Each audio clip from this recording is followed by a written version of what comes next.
ආර කතාව ගේ ඇතුලේ සාකච්ඡා වුනේ නැත්නම් බණ මඩුවේ සාකච්ඡා වුනේ නැත්නම් දැක්කේ නැත්නම් බැලුවේ නැත්නම් සිල් ගන්න එනකොට රවුන්ඩ් දෙකේ පොල්ලක් අරගෙන දණිසැට දෙක තලලා ආපහු යවන්න ඕන. එහෙම නැතුව මෙච්චර දුරක් ඇවිල්ලාවත් දැක්කේ නැත්නම් ආයි කවද්ද දකින්නේ? ඇස් තියෙන වෙලාවේ දැක්කේ නැත්නම් කන් තියෙන වෙලාවේ ඇහුවේ නැත්නම් මේ නිරෝගී භාවයේ තියෙන වෙලාවේ වින්දේ නැත්නම් මොලේ වැඩ කරන වෙලාවේ අවබෝධයට ගත්තේ නැත්නම් ඒ මිනිහාගෙන් වැඩක් නැහැනේ.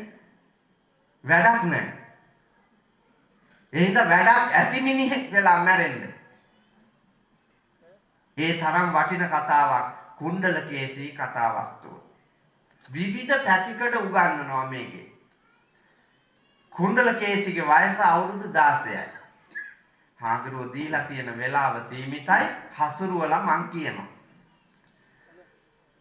කුණ්ඩලකේසීගේ වයස 16යි භද්‍ර යෞවන වයසේ.